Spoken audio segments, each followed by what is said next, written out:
The United Nations is being accused of helping facilitate mass illegal immigration into the United States, possibly running the largest human trafficking operation ever carried out. Now, the United Nations International Organization for Migration, IOM, which many of you know we've talked about before, is now finally being exposed more broadly. And it turns out that, yes, they get money from the U.S. government, which means it's coming from your tax dollars.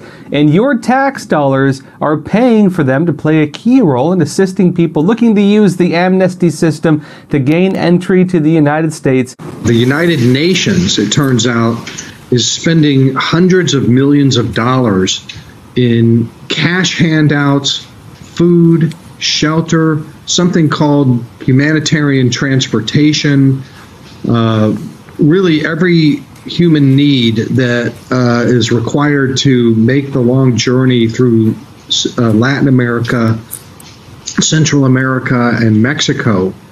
And who pays the UN? Who's the UN's major funder? It's the U.S. taxpayer is paying for this. New York Post had this. The United Nations just released the 2024 Interagency Coordination Platform for Refugees and Migrants from Venezuela. Remember, this is just about Venezuela. It's bigger than this, so keep in mind this is just a small piece. And it notes that a planning and budget document for handing out $1.6 billion in 17 Latin American countries, and it confirms, finally, that the United Nations, with the helping hands of 248 named non-governmental organizations, the NGOs, is indeed giving debit cards to illegal migrants, funded in large part by U.S. taxpayers. Zero Hedge said this.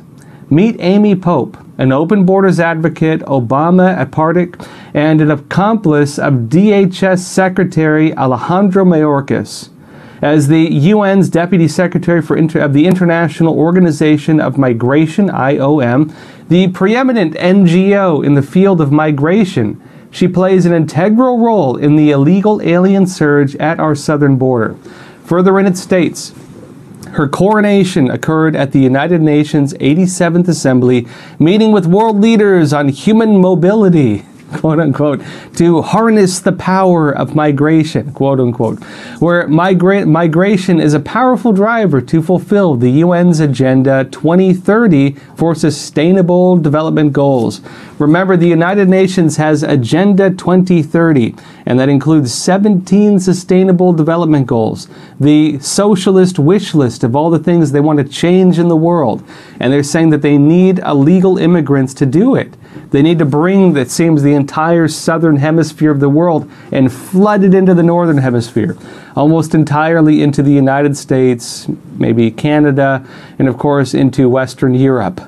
Now, this woman who's the head of the IOM, she's proud to be moving tens of millions of people, it says, from their land of origin to destabilize Western host nations.